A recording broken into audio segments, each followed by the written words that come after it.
கிறிஸ்தவ அன்பாக அழைக்கப்பட்ட அன்பு சகோதர சகோதரிகளே, பிதாவுடைய நாமத்திலும் கர்த்தராகிய இயேசு கிறிஸ்து நாமத்திலும் கூட இந்த காலை வேளையிலே உங்களுக்கு யாவரும் அன்பையும் வாழ்த்துக்கள் தெரிவித்துக் கொள்கிறேன். மிக நீண்ட வருடங்களுக்கு பின்பாக உங்களுக்கு முன்பாக நான் இந்த பாடத்திற்கு வந்திருக்கிறேன். அது நம்ம கேட்ட வசனத்தின்படியாக ஜீவ பாதை அல்லது நீதியின் பாதை அப்படின்ற பாடத்தின் தலைப்பில் நம்ம இன்றைக்கு தேவனுடைய வார்த்தை தியானிக்க இருக்கிறோம். வாசிக்கலாம். நீதிமொழிகள் 12ஆம் அதிகாரம் 28ஆம் வசனம். நீதியின் பாதையில் ஜீவன் உண்டு, அந்த பாதையில் மரணம் இல்லை. அப்போ நீதியின் பாதையில் மட்டும்தான் நமக்கு ஜீவன் இருக்குன்னு சொல்லி பார்க்குறோம். அப்போ இந்த பாடம் பார்க்கும்பொழுது நம்ம அநேக முறை நம்ம கேட்டிருப்போம். ஒரு அடிப்படையான ஒரு சத்தியம் தான் இது.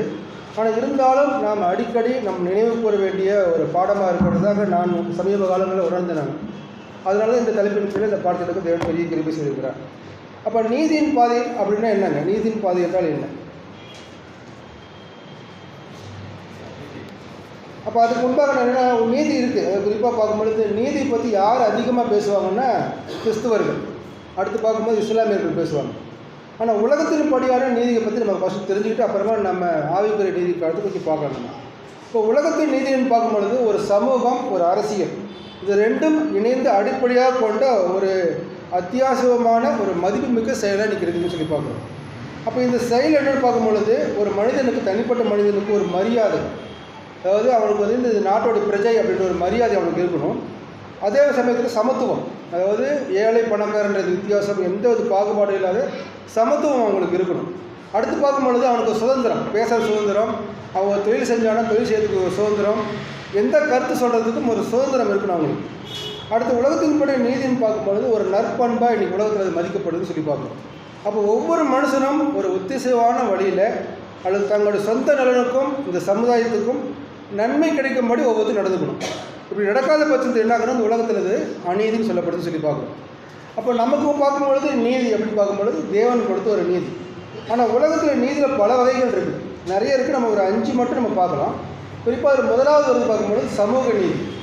சமூக நீதினா நம்ம நிறைய நீங்கள் பார்த்துருப்போம். இன்றைக்கி காலகட்டத்தில் இந்த சமூக நீதி பற்றி நிறைய பேசப்படுது. இப்போ ஒருத்தர் வந்து மருத்துவத்துக்கு படிக்கணுன்னாக்கா அதுக்கு இன்றைக்கி வாய்ப்பு இல்லை. இன்றைக்கி ஏன்னா அந்த சமூக நீதி மறுக்கப்படுறதுனால இன்றைக்கி படிக்கிறதுக்கே ஒரு காலத்தில் வாய்ப்பு இல்லாமல் இருந்தாங்க. அந்த சமூக நீதி வந்ததுனால தான் இன்றைக்கி சில சமுதாயத்தில் குறைவுள்ளவங்களாம் இன்றைக்கி படிச்சுக்கணும்னு சொல்லி பார்க்கணும். இந்த சமூக நீதி இந்த பூமி நிலையாக இருக்குன்னு சொல்லி பார்க்கணும். அடுத்து பார்க்கும்போது விநியோக நீதி, அதாவது இன்றைக்கி சாப்பாட்டுக்கு வழி இல்லை, உடுத்தத்துக்கு உடை இல்லை, அநேக குறைபாடு இருக்காங்கன்னா அந்த பொருளை, அந்த காரியத்தை அவங்களுக்கு விநியோகம் பண்ணணும் அரசாங்கம், அதில் ஒரு நீதி கடைப்பிடிக்கணும்னு சொல்லி பார்க்கணும்.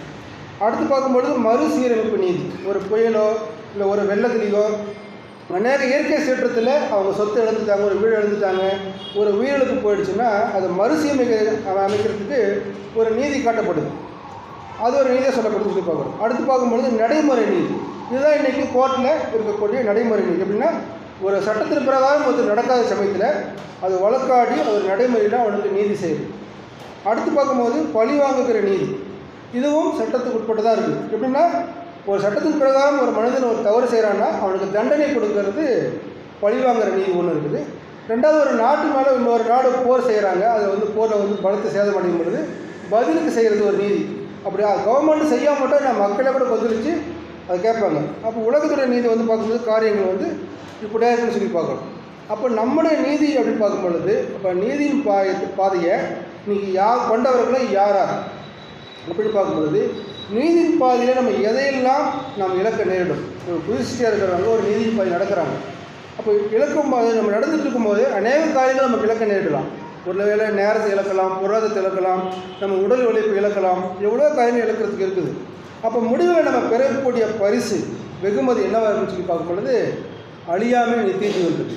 அப்போ நீதியின் பாதையில் நடக்கும்போது மாத்திரமே தான் இந்த அழியாமை நித்திய ஜீவன் கொடுக்கப்படுன்னு சொல்லி பார்க்கணும். அப்போ ஒரு புது சிருஷ்டியோட நீதியின் பாதை எப்படி இருக்குன்னு பார்க்கும்போது சரியான பாதையில் நடக்கிறவங்க மட்டும்தான் அது சரியான பாதையில் போய் சேர முடியும். இன்றைக்கி கூட இப்போ நமக்கு வந்து இன்றைக்கி இருக்கிற டெக்னாலஜியில் எங்கே பார்த்தாலும் சாலை வசதிகள் இருக்குது. ஒரு 200 வருஷத்துக்கு முன்பாக பார்க்கும்பொழுது எந்த சாலை வசதியுமே இருக்காது, இந்த அளவுக்கு இருக்காது. காட்டுப்பாதையாக இருக்கலாம், அந்த பாதை ஆரம்பத்தில் ஒரு இடத்துக்கு கடந்து போகிறவங்க அந்த பாதை சரியாலைன்னா அவங்க போய் சேர இடத்துக்கு சேர முடியாது. அப்போ சரியான பாதை நடக்கிறதுக்கு நமக்கு என்ன தேவையாக இருக்குதுங்க? ஒரு புதுசிய ஆவிக்குரிய காரியத்தில் ஒரு சரியான பாதையில் நம்ம நடக்கணும்னா அதுக்கு என்ன தேவை? இப்போ நம்ம எல்லாரும் நம்ம வீட்டிலேருந்து கடந்து வந்திருப்போம் இல்லைங்களா? எப்படி கரெக்டாக இங்கே வந்து சேர்ந்தோம்? பாதை இருக்குது. அந்த பாதை நமக்கு எப்படி தெரிஞ்சுது? அதாவது இப்போ இதே நைட் டைமில் லைட்டே இல்லை, வெளிச்சமே இல்லை, வந்து சேர முடியுமா? ஒரு இடத்துக்கு போய் சேர முடியுமா? அப்போ கண்டிப்பாக நமக்கு வெளிச்சம் மிக மிக அவசியமாக இருக்கிறது. சங்கீதம் 119 5ஆம் அதிகாரம், உம்முடைய வசனம் என் கால்களுக்கு தீபமாக இருக்கிறது, அது என் பாதைக்கு வெளிச்சமாக இருக்கிறது. அப்போ நம்மளோட பாதை என்னங்க? அந்த நீதியின் பாதையில் போகணும்னா நிச்சயமாக சத்தியம் என்ற வெளிச்சம் இருந்தால் மட்டுமே நம்ம நடக்க முடியும். ஏன்னா ஏதோ ஒரு வெளிச்சம் நம்மளை எங்கேயோ கூட்டிகிட்டு போகலாம், இல்லை ஒரு இருளில் போகும்போது கண்டிப்பாக இலக்கு அடைய முடியும்னு சொல்லி பார்க்கலாம். வாசிக்கலாம் நீதிமொழிகள் 4ஆம் அதிகாரம் 18ஆவது வசனம். நீதிமொழிகள் 4ஆம் அதிகாரம் 18ஆவது வசனம். நீதிமான்களுடைய பாதை நடுப்பகல் வரைக்கும் அதிகமாய் பிரகாசிக்கிற சூரிய பிரகாசம் போலிருக்கும். அப்போ நீதியின் பாதையில் நடக்கிற நீதிமான்களுடைய வெளிச்சம், அந்த பாதிக்குள்ள வெளிச்சம் அப்படின்னா நடுப்பகல், குறிப்பாக 12 மணி வெளிச்சம் எவ்வளோ பிரகாசமாக இருக்குது. அப்படிப்பட்ட பிரகாசம் உள்ள பாதை தான் நம்ம நடக்க போயிருக்கிறோம், நடந்ததுக்கு தீர்மானம் எடுத்துக்கிறோம். நம்ம வாசிக்கலாம் சங்கீதம் 23:3. அதாவது நம்ம அந்த பாதையை நடக்கணும்னா நாமளே சுயமாக நம்ம விஷயத்துக்கு நடத்த முடியாதுங்க. கண்டிப்பாக தேவனுடைய துணை மிக மிக அவசியமாக இருக்குது. ஏன்னா அவர் நம்மளுடைய நீதி பாதையை நடத்துகிறேன்னு சொல்லிட்டு நமக்கு வாக்கு கொடுத்துருக்கிறார். வாசிக்கலாம் சார். அவர் என் ஆத்மாவை தேற்றி நம்முடைய நாமத்தின் நிமித்தம் என்னை நீதியின் பாதையில் நடத்துகிறார். அப்போ நம்மளை நடத்தக்கூடியவர் யாருன்னு பார்க்கும்பொழுது நம் பிதாவாகிய தேவன் நம்ம நீதி நடத்துகிறார் சொல்லி பார்க்குறோம். அப்போ தேவன் நம்ம நீதியின் பாதை நடத்தும் பொழுது அந்த பாதையில் நிச்சயமாக வெளிச்சம் உண்டுன்னு சொல்லி பார்க்கலாம். வாசிக்கலாம் யோபு 22ஆம் அதிகாரம் 28ஆவது வசனம். யோபு 22:28. அப்பொழுது சர்வவல்லவர் தாமே உமக்கு யோபு 22ஆம் அதிகாரம் 28ஆவது வசனம். நீர் ஒரு காரியத்தை நிர்ணயம் பண்ணினால் அது உமக்கு நிறைவேறப்படும், உம்முடைய பாதையில் வெளிச்சம் பிரகாசிக்கும். அப்போ தேவன் ஒரு காரியத்தை நிர்ணயம் பண்ணியிருக்கிறார். நீங்கள் நீதியின் பாதையில் நடந்து வந்தால் உங்களுக்கு ஜீவன் உண்டு. அப்போ அவர் நிர்ணயம் பண்ணியிருக்கிறதுனால தான் அவர் அந்த வசனத்தை கொடுத்து அந்த வசனத்தின் பிரகாரம் நம்ம வெளிச்சம் நடத்துகிறோம்னு சொல்லி பார்க்கணும். ஆனால் அதே சமயத்தில் நம்ம நீதியின் பாதையிலிருந்து வழிகளில் செல்றதுக்கு நிறைய வாய்ப்புகள் இருக்குது. ஏன்னா நான் சமயத்தில் எச்சரிக்கையாக இருக்குன்னா, நம்ம இடுக்கமான நீதியின் பாதைன்னா நமக்கு அப்படியே எல்லா சௌகரியமும் இருக்காது. அது ஒரு இடுக்கமான பாதை. அப்போ இடுக்கமான பாதைக்கு எதிரான அர்த்தம் பார்க்கும்பொழுது விசாலமான பாதை. அப்போ அந்த விசாலமான பாதை எப்படின்னா நிறைய வழிகள் இருக்கும், நிறைய வஞ்சனைகள் இருக்கும். அப்போ இடுக்கமான வாசல் உபயோகியங்கள் அங்கே நமக்கு ஜீவனை பெற்றுக்கொள்ள வாய்ப்பு இருக்கும்போது நம்ம எச்சரிக்கை தவறணுமா? நம்ம சத்தியத்தை தெரிஞ்சிருக்கலாம், நம்ம புது சிஷ்டியாக கூட இருக்கலாம். ஆனால் வஞ்சனை அப்படின்றது யார் தெரிஞ்சவர்கள் தான் பாதிக்கப்படுறாங்க. அப்போ விசாலமான பாதைக்கும் நம்ம இந்த நீதியின் பாதையில் விலகிறதுக்கு இன்றைக்கி இந்த உலகத்தில் நம்மளுடைய ஆவிக்குரிய வாழ்க்கையில், அதுவும் நம்ம என்னதான் சத்தியம் தெரிஞ்சு ஞானத்தை பெற்றிருந்தாலும் வழிகு விலக செல்றதுக்கு நிறைய வாய்ப்புகள் இருக்குன்னு சொல்லி பார்க்குறோம். வாசிக்கலாம் நீதிமொழிகள் 4ஆம் அதிகாரம் 19ஆவது வசனம். நீதிமொழிகள் 4:19.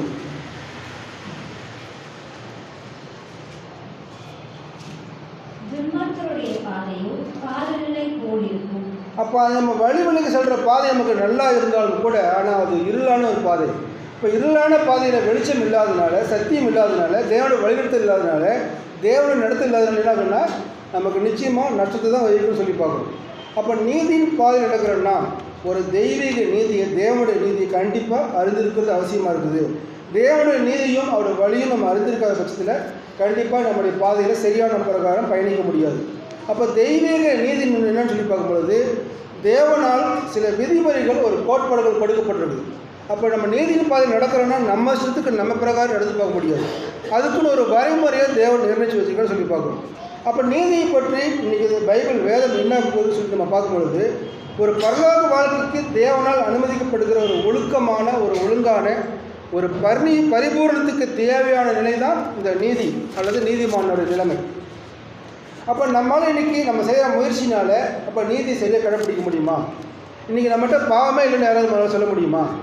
அப்போ நீதியை கடைப்பிடிக்க முடியாமல் போகுதுன்னா காரணம், அந்த காலத்தில் பார்க்கும்பொழுது பழைய ஏற்பாடு காலத்தில் ஜனங்க தவறு செய்யக்கூடாதுன்னு சொல்லிட்டு தேவன் நியாயப்பிரமாணத்தை வச்சுருந்தார். வாசிக்கலாம் ரோமர் 3ஆம் அதிகாரம் 20ஆவது வசனத்திலிருந்து 22 வரை. ரோமர் 3:20-22 வரை. இப்படி இருக்க பாவத்தை அறிகிற அறிவு நியாய பிரமாணத்தினால் வருகிறபடியால் எந்த மனுஷனும் நியாய பிரமாணத்தின் கிரியைகளினாலே தேவனுக்கு முன்பாக நீதிமானாக்கப்படுவதில்லை. இப்படி இருக்க நியாய பிரமாணம் இல்லாமல் தேவ நீதி வெளியாக்கப்பட்டிருக்கிறது. அதை குறித்து நியாய பிரமாணமும் தீர்க்க தரிசனங்களும் சாட்சியிடுகிறது. அது அப்போ பழைய ஏற்பாட்டு காலத்தில் பார்க்கும்போது நியாயப்பிரமாணத்தால் இருக்கக்கூடிய நீதி அவங்களால செய்ய முடியல. ஏன்னா அவங்க ரொம்ப கடினமான காரியமாக இருந்தது. ஏன்னா 10 கட்டளைகள் மட்டும் இல்லாமல் ஏறக்குறைய 3000க்கு மேற்பட்ட நியாயப்பிரமாணங்கள் கொடுக்கப்பட்டிருக்குது. எதுக்கு அப்போ நியாயப்பிரமாணம் கடுமையாக தேவன் கொடுத்தாருன்னா, அன்றைக்கி அவங்க சரி பண்ணணும், ஒரு ஒழுங்குக்குள்ளே வரணும் தான் அந்த வாய்ப்பு கொடுத்துருந்தாரு. ஆனால் அன்றைக்கி இருக்கிற ஜனங்களால் செய்ய முடியல, அவ்வளோ கடினமானு சொல்லி பார்க்குறோம். அப்போ தேவனுடைய சட்டம் அல்லது தேவனுடைய சட்டத்தை அவருடைய கட்டளை நம்ம என்ன பண்ணுறோம்னா இன்றைக்கி நம்ம ரொம்ப குறைவாக நினைக்கிறோம். அதனால தான் நம்ம தேவனை விரும்புகிற நீதியை நம்மளால் நடப்பிக்க முடியல. அப்போ அதனால தான் யாருமே இன்றைக்கி நீதிமான் ஆக முடியாது. தேவனுடைய கண்கள் சொல்லுது, நான் கண்கொண்டு பார்க்கும்பொழுது நீதிமான் ஒருவனுமாக இல்லைன்னு எப்படி சொல்கிறாரு. அப்போ நம்மளால் முடியாத பட்சத்தை சொல்லும் பொழுது அப்போ நம்மளுடைய நிலைமை என்ன? இன்றைக்கி இப்படியே விட்டுட்டா நியாயப்பிரமாணம் அவனுக்கு தண்டனை கொடுக்கும் பொழுது நமக்கு எப்படி நம்மளை மீட்கிறது? அழைக்கப்பட்டவங்க எப்படி வந்து ரட்சிப்புகளை கொண்டு வருதுன்னா, தேவன் நமக்கு ஒரு ரட்சிப்பு திட்டத்தை கொண்டு வந்திருக்காரு. இதெல்லாம் நம்ம அடிப்படை பாடத்திலேயே நம்ம பேசப்பிலே கேட்ட ஒரு காரியம்தான். அப்போ இதுக்கு இந்த அடிப்படை திட்டம் என்னென்னு பார்க்கும் பொழுது கிறிஸ்துவத்தின் நீதி, அதாவது இயேசு கிறிஸ்துவோடைய நீதி இருக்குது. அப்போ இயேசு கிறிஸ்துவ ரட்சகராக விசுவாசிப்பதன் மூலம் மட்டுமில்லை, அந்த விசுவாசிக்கும் பொழுது நீதி உள்ளவர்கள் என்ற நிலைமையை அவருடைய ஈடுபடிகளை நம்ம பெற்றுக்கிறோம். அவருடைய ஈடுபடி இல்லாமல், அவருடைய ரத்த சிந்தத்தில் இல்லாமல் ஒரு மனுஷனும் நீதிமானாக முடியாதுன்னு சொல்லி நம்ம பார்க்குறோம். அப்போ நம்ம மனம் திரும்பி இருக்கிறோம், பாவின் உணர்ந்துருந்து நம்ம உடன்படிக்கை பண்ணியிருக்கிறோம். இப்போ மனம் திரும்பி வாழ்கிற இந்த வாழ்க்கைக்கு முன்பாக என்னதுன்னா, பிதாவுக்கு முன்பாக கிறிஸ்துவின் மூலம் நாம் நீதிமான நிலைமை அடைகிறோம். நம்ம அடிப்படை சத்தில் நம்ம பார்த்துருப்போம். அப்போ நம்முடைய விசுவாசம் கிறிஸ்துவிலிருந்த நீதியை நமக்கு என்ன கொடுக்குதுன்னா கற்றுக் கொடுக்குது. அப்போ இன்றைக்கி நம்மளை பூரணமாக இருக்கிறோமா? நம்மளை அபூர்ணமாக இருக்கிறோம். நம்ம அப்போ அபூர்ணமாக இருக்கிற நமக்கு கிறிஸ்துவின் பரிபூர்ண நீதியை பெற்றுத்தருக்கிறது எப்படின்னு சொல்லி பார்க்கும் பொழுது ஈடுபலி என்ற ஒரு நீதியின் மூலமே பெற்றுக் கொடுக்குது. அப்போ நம்ம ஈடுபலியை நம்ம என்றைக்கும் மறந்துடக்கூடாதுன்னு சொல்லி பார்க்கணும். அப்போ இந்த நீதி நமக்கு எப்படி என்ன கொடுத்து வாங்கணும்? நம்ம இந்த நீதிமான நிலைமைக்கு நமக்கு என்ன கொடுத்து நம்ம இப்போ இன்றைக்கி எந்த பொருளையுமே இப்போ ஜீவனை பெற்றுக்கலாம் இந்த உடம்பு சொல்லாத போயிடுது இன்றைக்கி. அப்போ நம்ம ஜீவனை திரும்பவும் பெற்றுக்கொள்றதுக்கு நம்ம என்ன செய்யணுங்க? ஒரு ஹாஸ்பிட்டலுக்கு போய் மருந்து மாத்திரைக்கோ இல்லை ஆப்ரேஷனுக்கு செலவு பண்ணால் தான் இந்த ஜீவன் திரும்ப கிடைக்கும். ஆனால் நமக்கு இந்த ஜீவன் நீதி எப்படி கிடைச்சிருக்கு? நமக்கு என்ன கொடுத்து நம்ம எதுவுமே கொடுக்கல. அப்போ அது எவ்வளோ விளையாடப்படுறன்றது உணர்வு இன்றைக்கி நீங்கள் சத்தியம் தெரிஞ்சு நம்ம கூட இல்லாமல் இருந்து சொல்லி பார்க்கலாம். இது வந்து இலவச ஒரு பரிசு, இது ஒரு கருணையோட உச்சபட்சம் இது.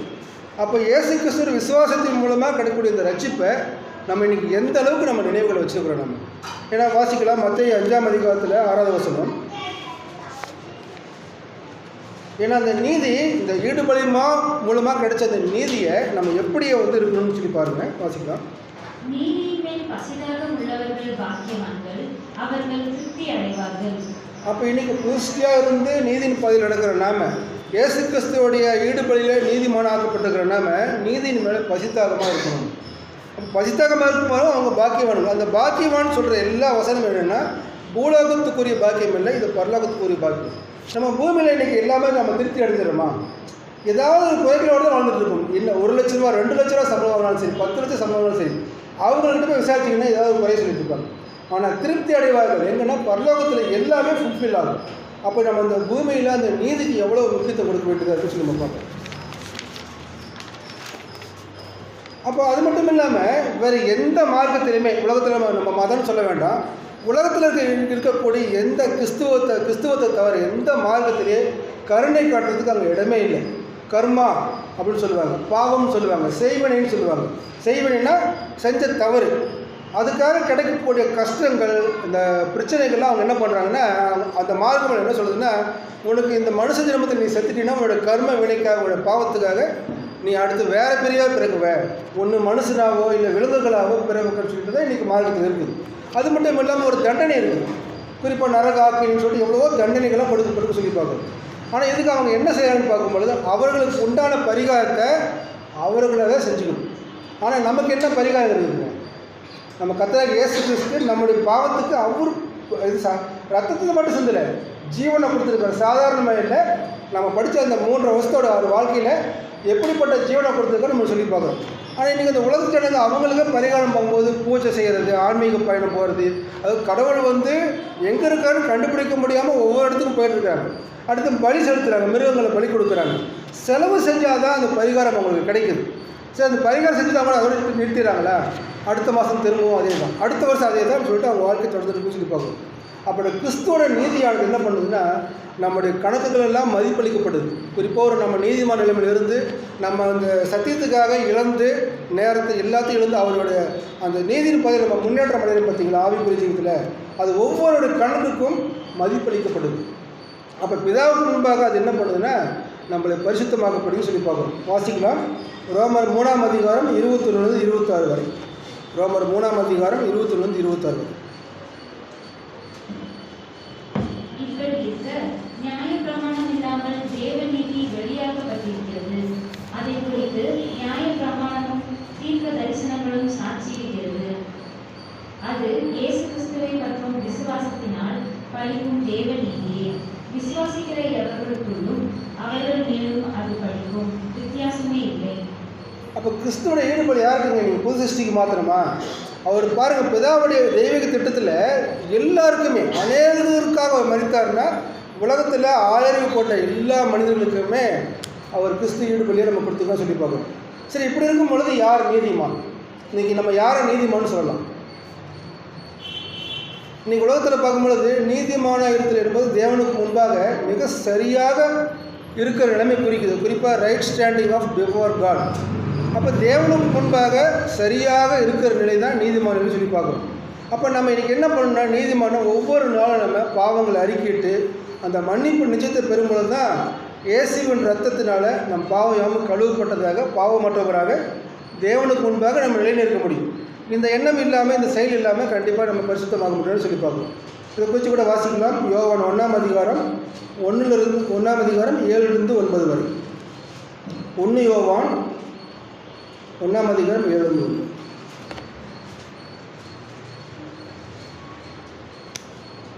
அவர் ஒளியில் இருக்கிறது போல நாம் ஒளியிலே நடந்தால் ஒருவரோடொருவர் ஐக்கியப்பட்டிருப்போம்.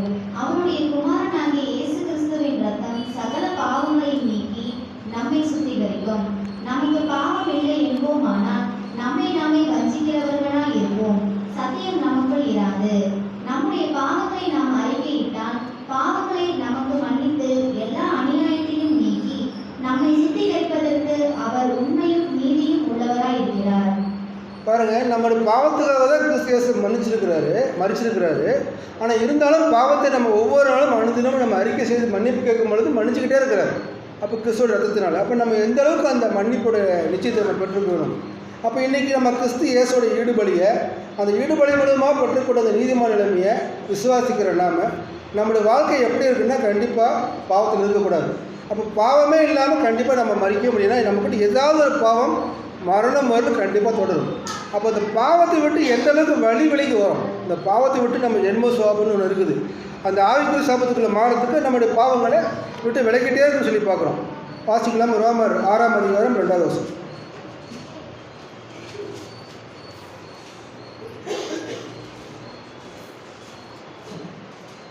பாவத்திற்கு மரித்த நாம் இனி அதிலே எப்படி பிழைப்போம்? அப்போ பாவத்தில் செத்துட்டோம். செத்த விஷயத்தை யாராவது சாகிறத விரும்புவாங்களா? யாராவது செத்து போன விஷயத்தை யாராவது விரும்புவாங்களா? அப்போ பாவத்துக்கு செத்து நம்ம நீதிக்கு பிழைச்சிருக்கும் பொழுது அந்த பிழைத்ததற்கு உண்டான காரியங்களை தான் நம்ம மனதளவுக்கு சொல்லி பார்க்கணும். அப்படி இருக்கும் பொழுது அப்போ பாவத்திலிருந்து எப்படி நம்ம வாழணும்னா ரோமர் 8ஆம் அதிகாரம் 1-7 வரை. ரோமர் 8ஆம் அதிகாரம் 1-7 வரை. ஆனபடியால் கிறிஸ்து இயேசுவுக்கு உட்பட்டவர்களாய் இருந்து மாம்சத்தின்படி நடவாமல் ஆவியின்படியே நடக்கிறவர்களுக்கு ஆக்கினை தீர்ப்பில்லை. கிறிஸ்து இயேசுவினாலே ஜீவனுடைய ஆவியின் பிரமாணம் என்னை பாவம் மரணம் என்பவைகளின் பிரமாணத்தினின்று விடுதலையாக்கிற்று. அது எப்படி எனில், மாம்சத்தினாலே பலவீனமாய் இருந்த நியாய பிரமாணம் செய்யக்கூடாததை தேவன் செய்யும்படிக்கு தம்முடைய குமாரனை பாவ மாம்சத்தின் சாயலாகவும் பாவத்தை போக்கும் வழியாகவும் அனுப்பி மாம்சத்திலே பாவத்தை ஆக்கினைக்குள்ளாக தீர்த்தார். மாம்சத்தின்படி நடவாமல் ஆவியின்படி நடக்கிற நம்மிடத்தில் நியாய பிரமாணத்தின் நீதி நிறைவேறும்படியே அப்படி செய்தார். அன்றியும் மாம்சத்தின்படி நடக்கிறவர்கள் மாம்சத்திற்குரியவைகளை சிந்திக்கிறார்கள், ஆவியின்படி நடக்கிறவர்கள் ஆவிக்குரியவைகளை சிந்திக்கிறார்கள். மாம்ச சிந்தை மரணம், ஆவியின் சிந்தையோ ஜீவனும் சமாதானமும் ஆகும். எப்படி எனில், மாம்ச சிந்தை தேவனுக்கு விரோதமான பகை. அது தேவனுடைய நியாய பிரமாணத்துக்கு கீழ்ப்படியாமலும் கீழ்ப்படிய கூடாமலும் இருக்கிறது. மாம்சத்திற்குட்பட்டவர்கள் தேவனுக்கு அப்போ ஆவியின் சிந்தை நமக்கு என்ன கொடுக்குதுன்னா ஜீவனை கொடுக்குன்னு சொல்லி பார்க்குறோம். இப்போ மாமிசத்துக்கு போய் சிந்தனை பார்க்கும்பொழுது நான் சொன்ன மாதிரி மாமிசத்தை குறித்து மாமிசத்தை திருப்தியாக்கவே முடியாது.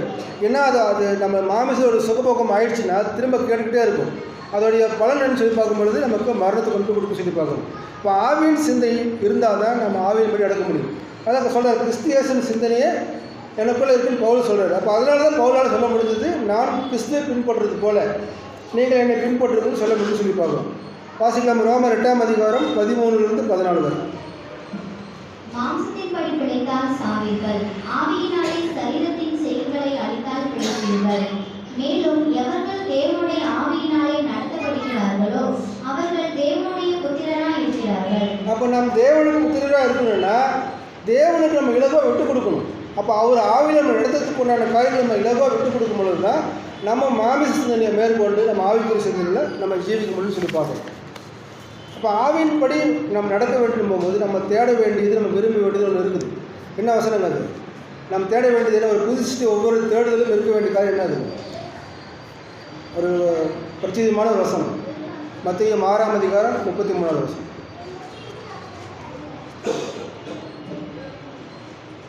முதலாவது தேவனுடைய ராஜ்யத்தையும் அவருடைய நீதியையும் தேடுங்கள், அப்பொழுது இவைகளெல்லாம் உங்களுக்கு கூட கொடுக்கப்படும். ஏன்னா நம்ம இந்த பூமியில் வாழ்கிறோம், நம்மளோட இலக்கு எதுங்க? பரலோகத்தில் வாழக்கூடிய பரலோக ராஜ்ய வாழ்க்கை. அப்போ அந்த ராஜ்யத்துக்கு போகணுன்னா நம்ம எதை தேடணும்னா நீதியை தேடணும். சாலமோன் ஞானி தேவனத்தில் அவர்கிட்ட கேட்கும் பொழுது அவர் என்ன ஞானத்தை கேட்டார் நம்ம சொல்கிறோம். ஆனால் அவர் ஞானத்தை கேட்கறதுக்கு முன்பாக அடிப்படை என்ன காரியம்னா ராஜ்யம் தான். அப்போ அந்த இஸ்ரேல் ராஜ்யம் பெருசாக இருக்குது, ஜனங்கள் லட்சக்கணக்கான இருக்கிறாங்க, அவங்களை எப்படி வழி நடத்துவேன், எனக்கு வழி நடத்துறதுக்கு வேண்டிய ஞானத்தை வேண்டியதை கேட்டார். அப்போ அதோட அடிப்படைன்னு சொல்லி பார்க்கும்பொழுது ராஜ்யத்தை தான் கேட்டார். அந்த ராஜ்யத்தை எடுத்துக்கூடிய ஞானம் இல்லைன்னாக்கா, இப்போ ஒரு மன்னர் இருக்கிறாரு, ஒரு முதலமைச்சர் இருக்காருன்னா அவருக்கு அறிவு ஞானம் இல்லைனாக்கா நாட்டை வழி எடுத்த முடியுமா? அப்போ ராஜ்யம் தான் அவருடைய நோக்கம். ஆனால் அதுக்கு கேட்கக்கூடிய காரியம் அது நீதியாக இருக்கக்கூடிய அந்த ஞானம். அப்போ நம்ம கூட இன்றைக்கி பார்க்கும்போது ஆவிக்குரிய வாழ்க்கையில் நம்மளுடைய அஸ்திவாரம் என்னன்னு சொல்லி பார்க்கும்பொழுது தேவனுடைய ராஜ்யத்தை தான் தேடணும்.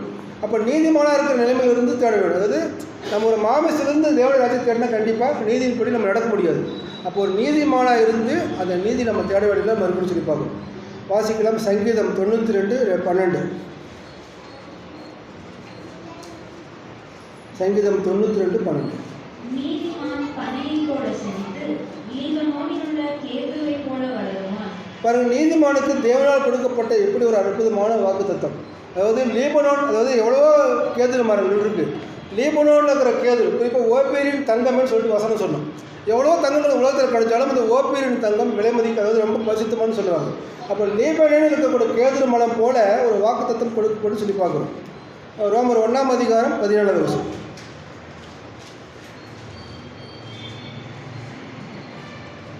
விசுவாசத்தினாலே நீதிமான் பிழைப்பான் என்று எழுதியிருக்கிறபடி, விசுவாசத்தினால் உண்டாகும் தேவ நீதி விசுவாசத்திற்கென்று அந்த சுவிசேஷத்தினால் வெளிப்படுத்தப்படுகிறது. அப்போ நம்ம இன்றைக்கி நீதிமானிலிருந்து ராஜ்யத்தை தேடும் பொழுது நம்மளுடைய விசுவாசம் எப்படின்னா அந்த ராஜ்யத்தை பெற்றுக்கொள்ளக்கூடியவர்களாக அந்த மாதிரி நம்மளோட வாழ்க்கையில் ஆவிக்குரிய ஒரு முன்னேற்றம் இருக்குன்னு சொல்லி பார்க்குறோம். அப்போ நீதிமான வாழ்க்கையில் நாம் இயேசு வழியில் நடக்கிறோமா? இப்போ நம்ம அநேக பார்த்துருக்கு நீதியின் பாதின்னா நமக்கு முன்பாக யாராவது நீதியின் பாதையில் வாழ்ந்து காமிச்சிருக்கணும். ஏன்னா நம்ம நீதினா என்னென்ன தெரியாமல் இருந்தோம். அப்போ அந்த நீதியின் பாதையில் என்ன கிடைக்கும் நமக்கு தெரியாமல் இருந்தோம். ஆனால் கர்த்தராகிய இயேசு கிறிஸ்து நமக்கு முன்னுதாரணமாக ஒரு நீதியின் பாதையில் பிதாவுடைய சித்தத்தையே முழுமையாக நிறைவேற்றி நமக்கு முன்பாக காமிச்சிருக்கிற போகும்போது நம்ம நீதியின் பாதையில் நடக்கிற நாம இயேசு வழியில் நடக்கிறதாக இருக்க வேண்டும். இருக்கிறோமா? அனுதினம் நம்மளை சோதிச்சு பண்ணி சொல்லி பார்க்கணும். அப்போ நாம் நம்முடைய வாழ்க்கையில் எந்த பாதையில் நடக்கிறோம்? நம்முடைய பாதை நிச்சயமாக அது ஜீவனை பெற்றுக்கொள்ளக்கூடிய நீதியின் பாதையில் தான் போயிட்டுருக்குதா, இல்லை மரண ஆக்கினைக்கு கொண்டு போகக்கூடிய பாதையில் போயிட்டுருக்கான்றது நம்ம எப்படி தெரிஞ்சுக்கொள்ள முடியும்? அப்போ நிச்சயமாக வேத வாசிப்பு, சகோதர ஐக்கியம், சபை கூடுதல் இல்லாட்ட இருந்தால் தான் தெரியும். ஏன்னா இன்றைக்கி குறிப்பாக இந்த 2 வருடங்களில் நம்ம இந்த லாக்டவுன் பீரியடில் அநேக சோர்வுகள், அநேக பாதிப்புகள் இருந்தோம். எவ்வளோ பேர் அந்த சத்தியத்துக்குள்ளே இருக்கிறாங்களா? ஏன்னா நிறைய சபைகளை பார்க்கும்பொழுது 100 பேர் இருந்த இடத்துல அவ்வளோ பேர் இல்லை, ரொம்ப கம்மியான அட்டெண்டன்ஸ் தான் சொல்லி பார்க்கும்போது அவங்க அந்த நெருக்கடியில் அவங்க சதறி போயிட்டாங்க. ஏன்னா இப்போ அவங்க போயிட்டு இருந்த பாதை என்னென்னா அவங்களால பூஜைக்க முடியல அவங்க. அப்போ நம்ம நடந்து கொள்ளுகிற அந்த பாதை நீதியின் பாதையில் நம்ம போயிட்டுருக்கிறோமா, இல்லை நம்ம நீதி அந்த பாதை விட்டு வழிவெளிக்க போயிருக்கோமான்னு சொல்லிட்டு நம்ம கவனிக்க வேண்டியதாக இருக்கிறோம். அப்போ நீதியின் பாதை நம்ம எப்பொழுதும் தெரிந்து கொள்ள வேண்டியது ரொம்ப அவசியமாக இருக்குன்னு சொல்லி பார்க்கணும். ஏன்னா அந்த நீதியின் பாதையில் என்ன இருக்குன்னு சொல்லி பார்க்கும் பொழுது தேவன் வச்சிருக்கிற ஒரு நீதி இருக்குது, ஒரு ஜீவன் இருக்குது. அதில் அது மட்டும் இல்லாமல் தேவனுடைய பெரிதான ஒரு கிருபை நம்மளை வழிநடத்தி சொல்லி பார்க்கணும். வாசிக்கலாம் நீதிமொழிகள் 8ஆம் அதிகாரம் 35 வருஷம்.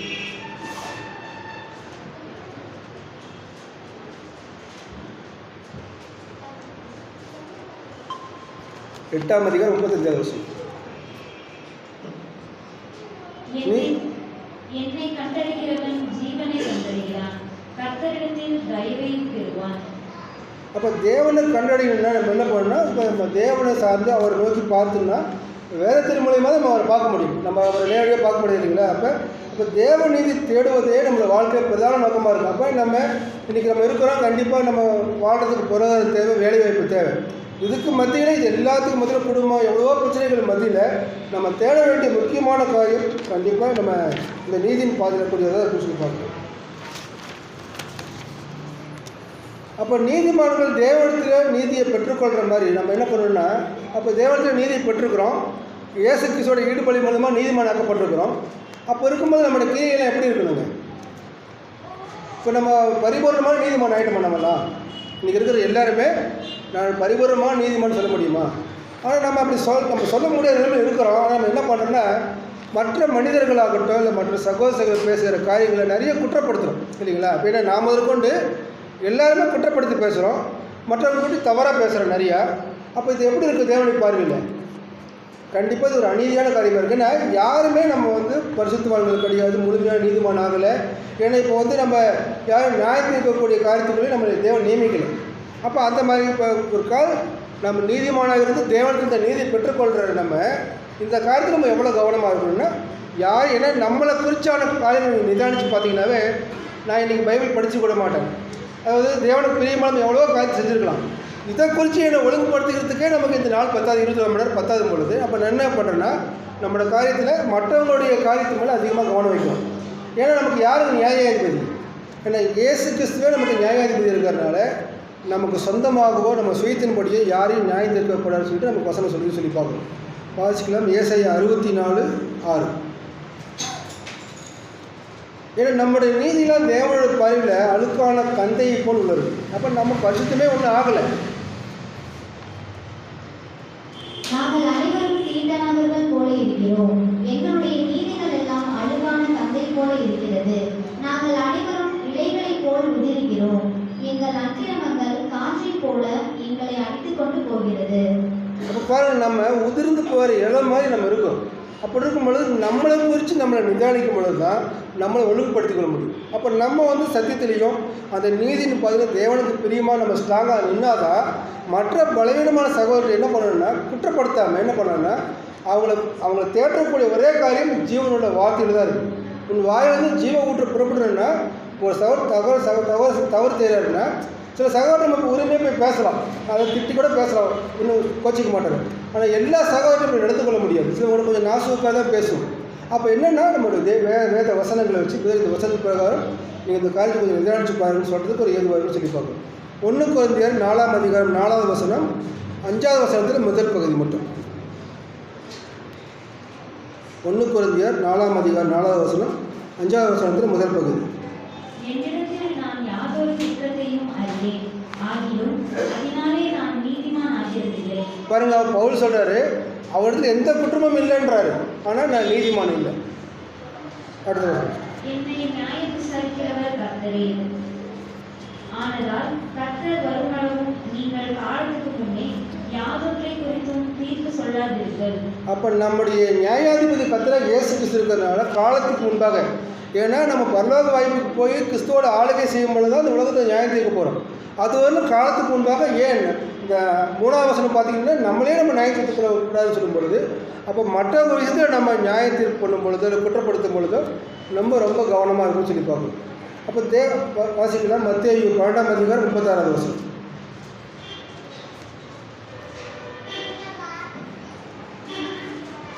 மத்தேயு 12:36. மனுஷர் பேசும் வீணான வார்த்தைகள் யாவையும் குறித்து நியாய தீர்ப்பு நாளிலே கணக்கு ஒப்புவிக்க வேண்டும் என்று உங்களுக்கு சொல்கிறேன். இப்போ தேவனோட பார்த்தீங்கன்னா நம்ம பேசுகிற ஒவ்வொரு காரியமும், நம்ம உடன்படிக்கை பண்ணினாலும் நம்ம பேசுகிற காரியங்கள்லாம் ரொம்ப கவனமாக இருக்கணும். ஏன்னா தேவனோட ஒரு முக்கியமான எச்சரிப்பு நம்ம அந்த வசனத்து மூலமாக பார்க்குறோம். அப்போ என்னென்னா மற்றவங்களை நம்ம மன்னிக்க பழகிக்கணும்.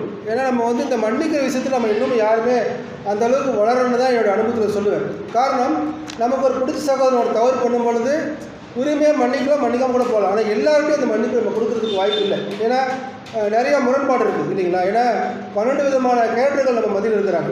அப்போ நமக்கு ஆக்டாக இருக்கிறவங்க, நமக்கு பிடிச்சமான ஒரு சகோதரிகளை நம்ம வந்து எளிமையாக மன்னிக்க முடியும். ஆனால் இன்றைக்கி அந்த மன்னிக்கிறதுக்கு வாய்ப்பு வந்து குறைவாக இருக்குது. அப்போ இந்த மன்னிக்கிறதுக்கு கண்டிப்பாக இந்த மன்னிக்கின்ற வார்த்தை அப்படின்னா அந்த காரியம் பழகுனா தான் வரும். திடீர்னு ஒருத்தர் ஏன்னா ஒரு காலம் ஒரு சகோதரர் தவறு செஞ்சிருக்கும் போது நம்ம மன்னிச்சிருக்கலாம்.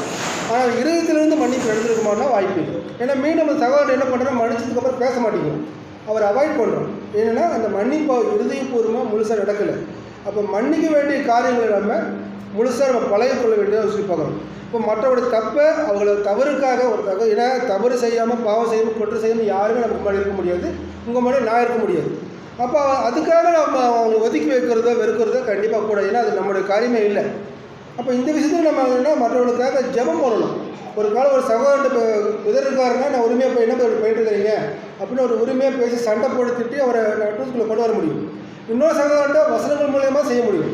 அப்படியே மீறி நடக்காத பட்சத்தில் நமக்கு ஒரே பெரிய ஆயுதம் என்னன்னாக்கா தேவ சமூகத்துக்கு போய் எனக்கோ அல்லது என்னுடைய சொந்த உடல் சகோதரனுக்கு ஒரு பாதிப்பட்ட எப்படி நம்ம வந்து அங்கலாய்க்கிறோமோ அந்த மாதிரி ஒரு சகோதரனுக்காக நம்ம ஜெபம் செய்ய வேண்டியது நம்ம இருக்க வேண்டியதாக நம்ம சொல்லி பார்க்கணும். வாசிக்கலாம். மத்தேயு 5ஆம் அதிகாரம் 43 48 வசனம் வரை. மத்தேயு 5 43 48 வரை.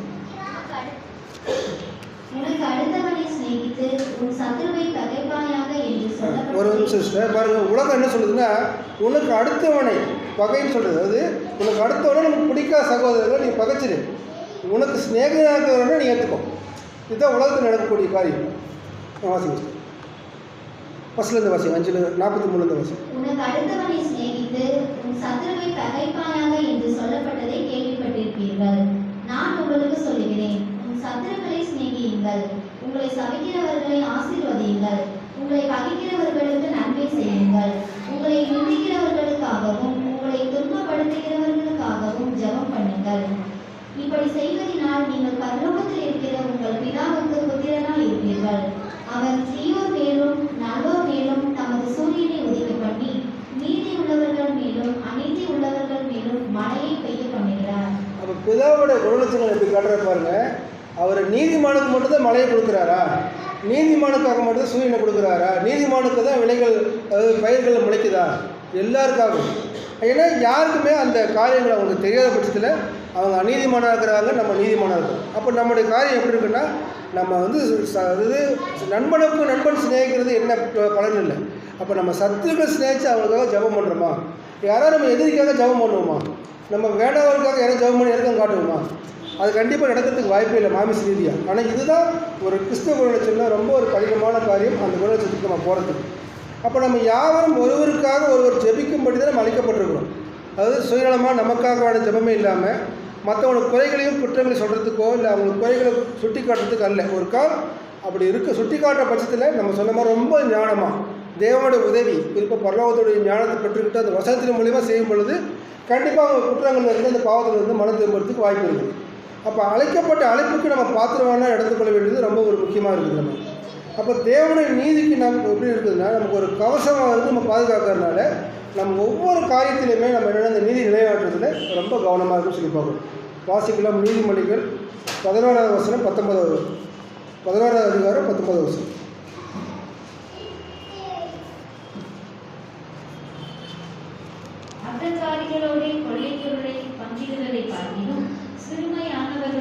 நீதிமொழிகள் 11:19.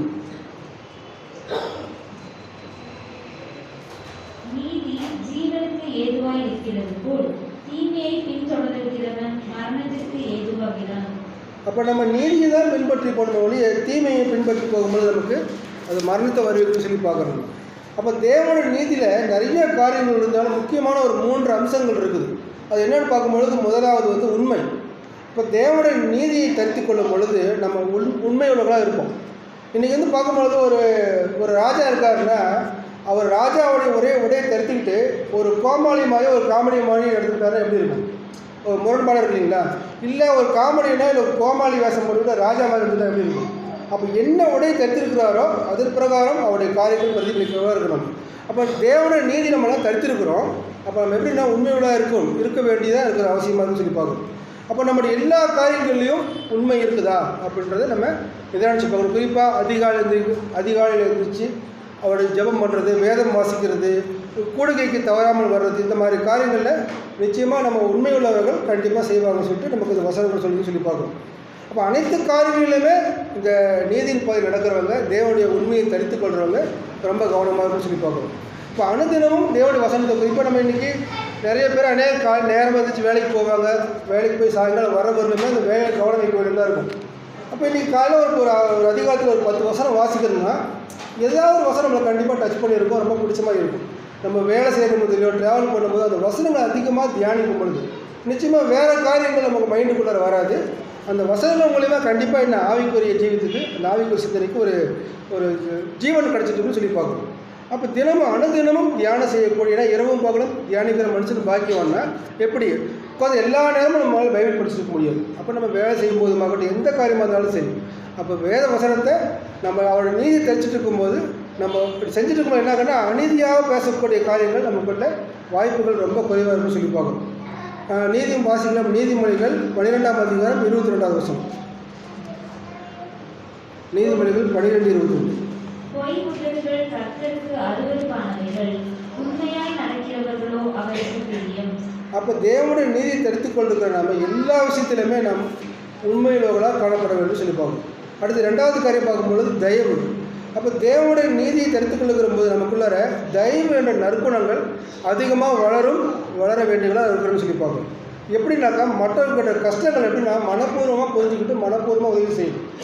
அப்போ என்னென்னா ஒருத்தர் உதவி கேட்குறாருன்னா நமக்கு வேண்டாம் அவருக்கு செய்யறதில் கண்டிப்பாக எந்த நன்மையும் எந்த பிரயோஜனமும் இல்லை. அப்போ மனப்பூர்வமாக உதவி செய்யும் பொழுது ஏன்னா தேவன் நம்மளால் தயவு காமிச்சு இல்லைங்களா, அப்படி ஒரே பேரான குமார் நமக்காக கொடுத்து எப்படி தயவு காமிச்சு நமக்கு ரட்சிப்பு திட்டத்தை கொடுத்தாரோ, இந்த ரட்சிப்பு திட்டத்துக்குள்ள நம்மளை கொண்டு வந்தாரோ, அதை போலவே நம்மளும் என்ன மற்றவங்க மேலே தயவு இறக்கத்தை கண்டிப்பாக காட்டணும். எப்படி அவர் பாவத்திலிருந்து நம்ம மீட்டு கொண்டு இன்றைக்கி நம்ம அந்த மீட்புக்குள் இருக்கிறோமோ, மற்றவங்களையும் நம்ம அதே போய் மற்றவங்களுக்காக இரக்கம் தயவு உள்ளவங்களாக நம்ம காணப்பட வேண்டியது அவசியமாக சொல்லி பார்க்கணும். இப்போ தேவனை நீதியை தெரிந்து கொள்ளும்போது தான் நம்ம நீதிமானாக இருக்குன்னு சொல்லி பார்க்குறோம். வாசிக்கலாம். யாக்கோபு 5ஆம் அதிகாரம் 16வது வசனம்.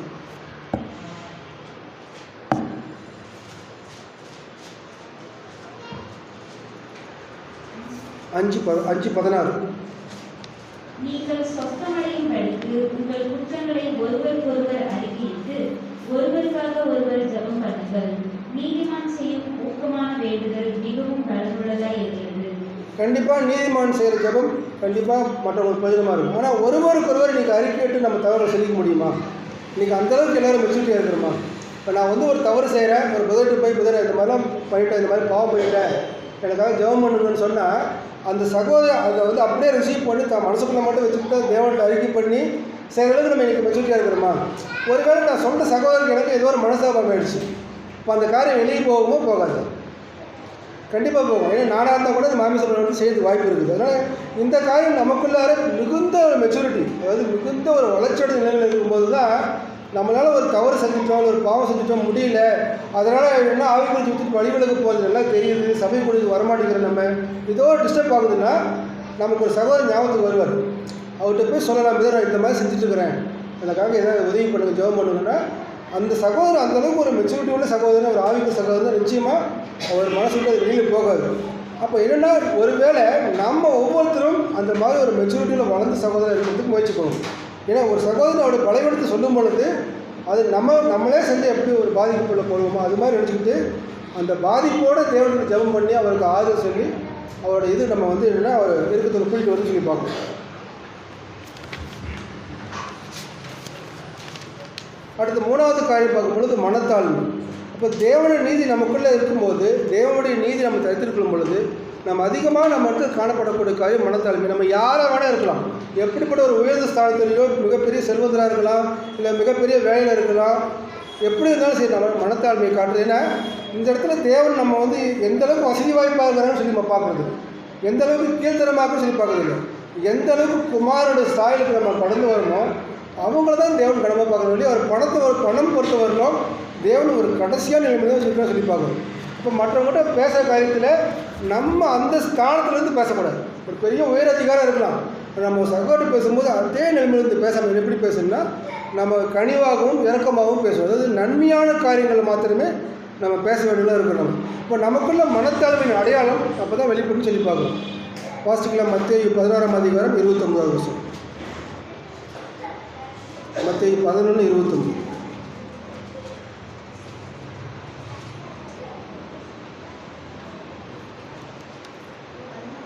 11:29. நான் சாந்தமும் மனத்தாழ்மையுமாய் இருக்கிறேன். என் நுகத்தை உங்கள் மேல் ஏற்றுக்கொண்டு என்னிடத்தில் கற்றுக்கொள்ளுங்கள். அப்பொழுது உங்கள் ஆத்துமாக்களுக்கு இளைப்பாறுதல் கிடைக்கும். அப்போ பாருங்க, கர்த்தரை இயேசுவுக்கு நம்ம கற்றுக்கொள்ள வேண்டிய காரியமே மனத்தாழ்மை.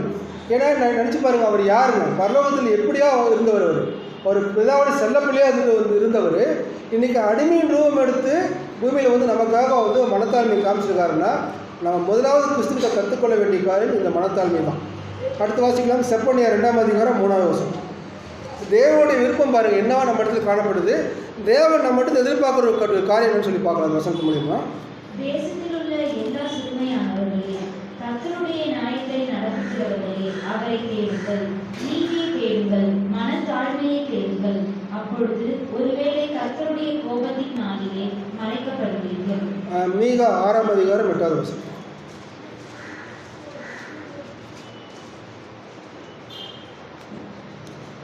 மனுஷனே, நன்மை இன்னதென்று அவர் உனக்கு அறிவித்திருக்கிறார்.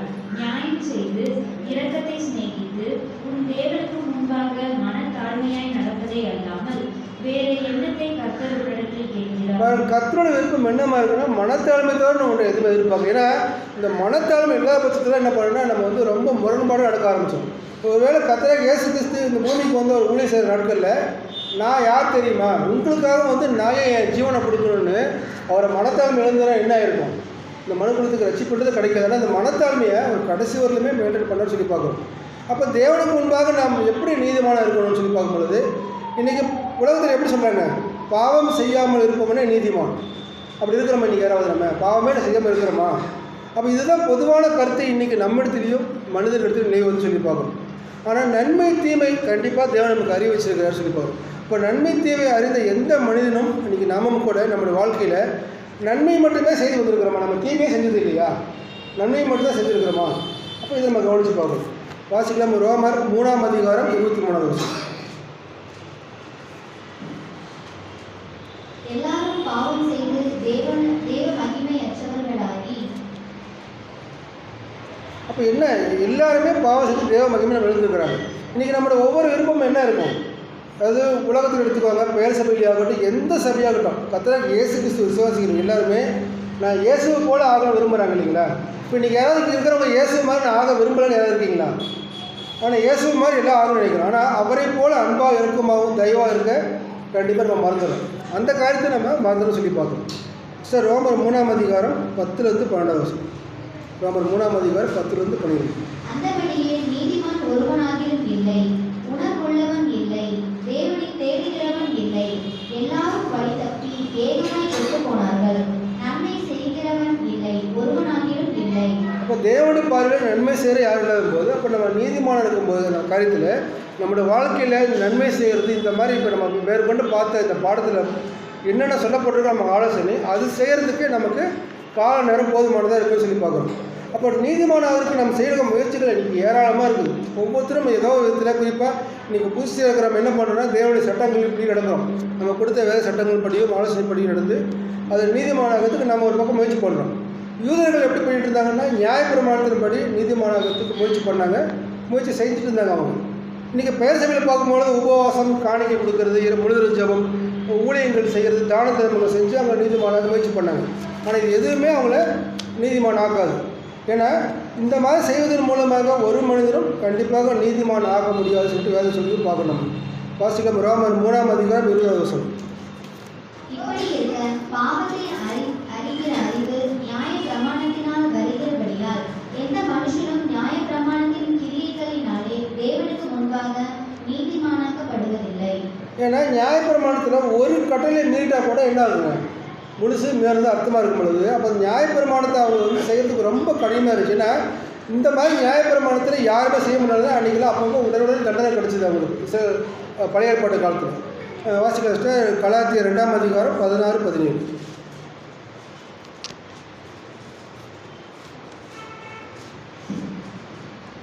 நியாய பிரமாணத்தின் கிரியைகளினாலே எந்த மனுஷனும் நீதிமான் ஆக்கப்படுவதில்லையே. கிறிஸ்துவுக்குள் நீதிமான்களாக்கப்படும்படி நாடுகிற நாமும் பாவிகளாக காணப்படுவோமேயானால் கிறிஸ்து பாவத்திற்கு காரணரோ அல்லவே. அப்போ நியாயப்பிரமாணத்தினால அவங்களால நீதிமான் ஆக முடியல. அப்போ கிறிஸ்து இயேசுடைய ஈடுபாடு இல்லாமல் நம்ம நீதிமான் ஆகணும்னு சொல்லி பார்க்கணும். அப்போ நீங்கள் தான தர்மங்கள் செய்கிறதாகட்டும், காணிக்கை கொடுக்கறதாகட்டும், ஊழியங்களை தாக்குறது, நற்செய்திகள் செய்கிறது எல்லாமே நீதிமான் ஆகலான்னு கண்டிப்பாக வாய்ப்பு இல்லை. அப்போ இதெல்லாம் வேண்டாமா? அப்போ இதெல்லாம் நல்லது தான், ரொம்ப தேவை என்னாலும் கூட நீதிமான் ஆகிறதுக்கு பார்க்கும்பொழுது, ஏன்னா இதெல்லாம் பார்க்கும்போது கொர்நேலியு பண்ணார். வாசிக்கலாம் பார்க்கும்போது அப்போஸ்தலர் 10ஆம் அதிகாரம் 1-6 வரை. அப்போ இந்த காரியமெல்லாம் நமக்கு தேவைதான், நன்மையாக இருந்தாலும் கூட இந்த காரியங்கள் எல்லாமே நமக்கு நீதிமான் ஆக்குறது இல்லை. அப்போஸ்தலர் 10ஆம் அதிகாரம் 1-6 வரை.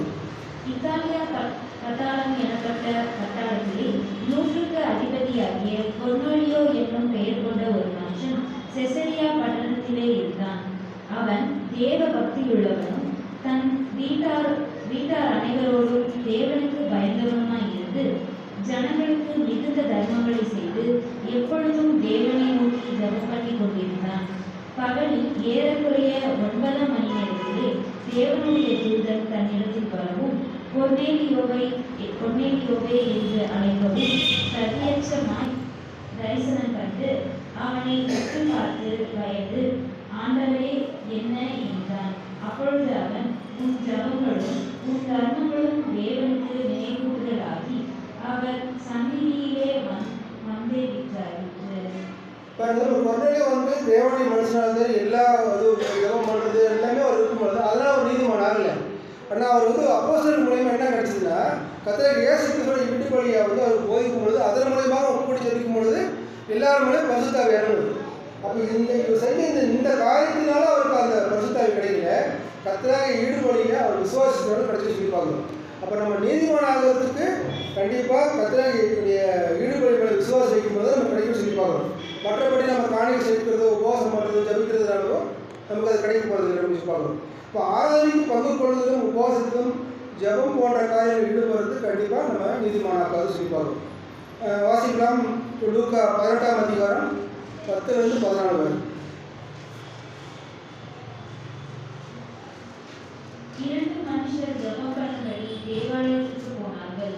ஒருவன் பரிசேயன், மற்றொருவன் ஆயக்காரன். பரிசேயன் என்று, தேவனே, நான் பரிகாரன், அநியாயக்காரன், விபச்சாரக்காரன் ஆகிய மற்ற மனுஷர் போலவும் இந்த ஆயக்காரனை போலவும் இராததினால் உம்மை ஸ்தோத்திரிக்கிறேன்.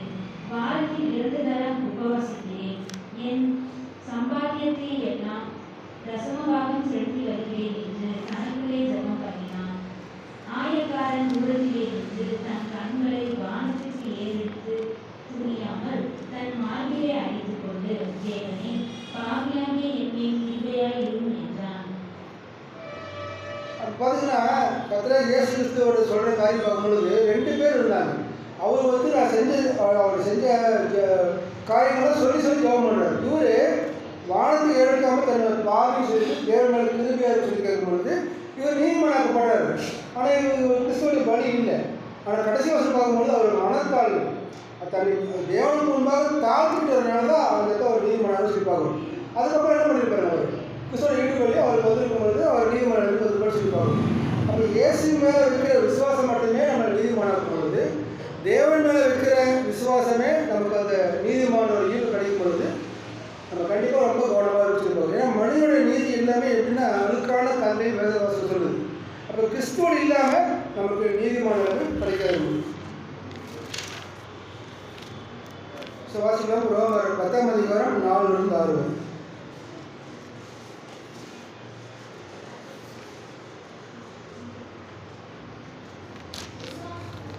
விசுவாசிக்கிற எவனுக்கும் நீதி உண்டாகும்படியாக கிறிஸ்து நியாய பிரமாணத்தின் முடிவாய் இருக்கிறார். மோசே நியாய பிரமாணத்தினாலுக்கும் நீதியை குறித்து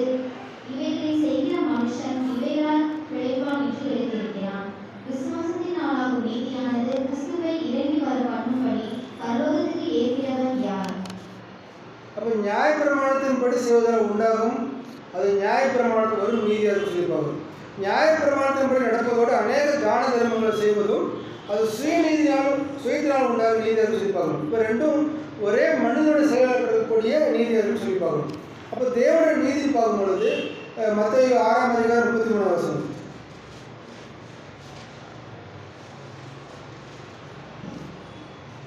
முதலாவது தேவனுடைய ராஜ்யத்தையும் அவருடைய நீதியையும் தேடுங்கள், அப்பொழுது இவைகளெல்லாம் உங்களுக்கு கூட கொடுக்கப்படும். எபிரேயர் 5:8.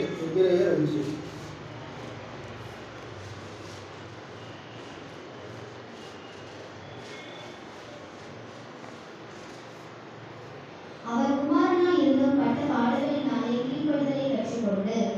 அப்போ கீழ்ப்படிதல் தேவன் மேல் வைக்கிற விசுவாசமும் அப்போ கிறிஸ்து மேல் விசுவாசம் ரெண்டுமே என்ன விசுவாசத்துக்கு தொடர்புடையதை சொல்லி நம்ம பார்க்கணும். இப்போ தேவனுடைய நீதி பெற்றுக்கொள்ளலாம் அப்படின் பொழுது எப்படி எந்த அடிப்படையில் பெற்றுக்கொள்ளலாம்னா ரோமர் 3:22-24. எல்லாரும் பாவம் செய்து தேவ மகிமை அற்றவர்கள். ரோமர் 3:21-24. இப்படி இருக்க நியாய பிரமாணம் இல்லாமல் தேவ நீதி வெளியாக்கப்பட்டிருக்கிறது. அதை குறித்து நியாய பிரமாணமும் தீர்க்க தரிசனங்களும் சாட்சி இருக்கிறது. அது கிறிஸ்துவை மற்றும் விசுவாசத்தினாலே வலிக்கும் தேவ நீதியே.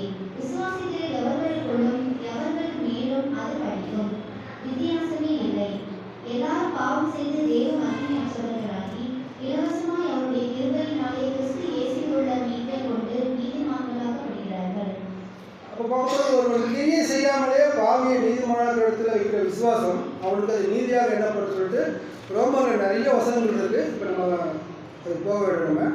இப்போ பரலோகத்தில் வாழ்க்கை பெறாம அப்போ நம்ம நீதியின்படி வாழும்பொழுது தான் கிறிஸ்துவை போன்ற விசுவாசத்தில் கிடைக்கக்கூடிய இந்த பாக்கியம் சிலாய்க்கும் நம்ம நீதிமானாக சொல்லி நம்ம பார்க்குறோம்.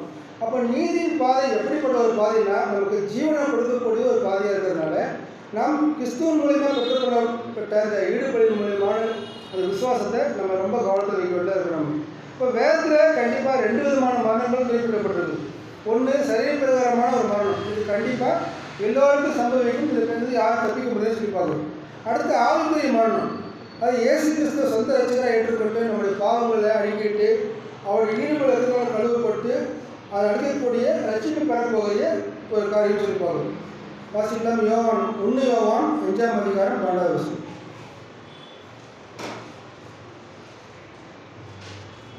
குமாரனை உடையவன் ஜீவனை உடையவன், தேவனுடைய குமாரன் இல்லாதவன் ஜீவன் இல்லாதவன். அப்போ நம்ம ஜீவனை பெற்றுக்கொண்டா நம்முடைய காரியத்தை நம்முடைய வாழ்க்கையில் நம்ம ஆவிக்குரிய ஜீவத்தில் கிறிஸ்துவோடைய அடிச்சோட பின்பற்ற காரியம் ரொம்ப ஒரு முக்கியமாக சொல்லி பார்க்கணும். இப்போ இந்த வாசகமணிக்கு நீதிமொழிகள் 12:28 நீதியின் பாதையில் ஜீவன் உண்டு.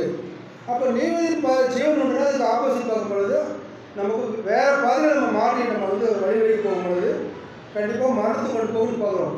அப்போ நீதியின் பாதையில் ஜீவன் உண்டுன்னா மரணம் இல்லை. அந்த மரணம் இல்லாத வாழ்க்கை நம்ம பெறணும்னா அப்போ அது அநீதியான அந்த நீதியின் பாதையில் தேவனுடைய விசுவாசத்தினால நம்ம தொடர்ந்து நம்மளுடைய ஆவிக்குரிய ஜீவிதத்தில் அந்த நீதியோட காரியங்களை நம்மளோட சிந்தனைகளை எப்பவுமே இருக்குன்னு சொல்லி பார்க்குறோம்.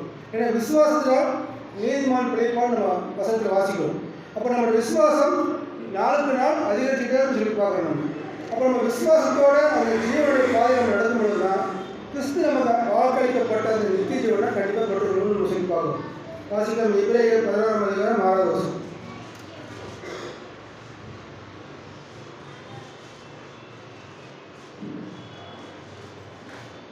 எபிரேயர் 11:6. விசுவாசம் இல்லாமல் தேவனுக்கு பிரியமாய் இருப்பது கூடாத காரியம். ஏனென்றால் தேவனிடத்தில் சேர்கிறவன் அவர் உண்டென்றும் அவர் தம்மை தேடுகிறவர்களுக்கு பலன் அளிக்கிறவர் என்றும் விசுவாசிக்க வேண்டும். அப்போ நம்ம சரீரப்பிரகமாக நம்ம மனுஷாலும் கூட நமக்கு ஆவிக்குரிய ஒரு மரணம் இல்லாமல் நிலையில் தான் இந்த நீதியின் பாதையில் நமக்கு கிடைக்கிறதா சொல்லி பார்க்கணும். அப்போ நம்மளுடைய பெயர் அப்போ தான் ஜீவ புஸ்தகத்தில் எழுதப்படுறதுன்னு சொல்லி பார்க்கணும். அப்போ நமக்கு நித்திய ஜீவன் உண்டு, நமக்கு ஒரு மரணம் இல்லை பொழுது கடந்த 2020ஆம் ஆண்டில் பார்க்கும்பொழுது 2020 மற்றும் 2021 இந்த கொரோனா லாக்டவுனில் நமக்கு அநேக கஷ்டங்களை கூட நம்ம கடந்து வந்துடணும். நிறைய பேருக்கு பொருளாதார கஷ்டம், வேலை இழப்பு இந்த மாதிரி இருக்கும் பொழுது இப்போ வருகிற இந்த 2021 கடைசி காலத்தில் இருக்கிற நம்ம கடைசி கால நாட்களில் வாழ்ந்துருக்கோம். இனி வருகிற நாட்களில் நம்முடைய ஆவிக்குரிய ஜீவிதத்தை சீர்திருத்தி பார்க்கும்பொழுது நம் நீதியின் பாதையில் எந்த அளவுக்கு தேவன் மேலேயும் கிறிஸ்து மேலேயும் விசுவாசம் வச்சு அவர் ஈடுபட மேலே நம்பிக்கை வச்சு நம்ம வாழ்ந்துருக்கிறோம்னு சொல்லிட்டு ஒரு தீர்மானம் எடுத்து வருகிற நாட்களில் நம்ம நித்திய ஜீவனை பெற்றுக்கொள்ளக்கூடிய ஒரு ஆவிக்குரிய ஓட்டத்தில் ஓட முடியுதுக்கு நாம் தீர்மானம் எடுப்போம். இப்படிப்பட்ட பாடல்கள் தேவன் கிறிஸ்து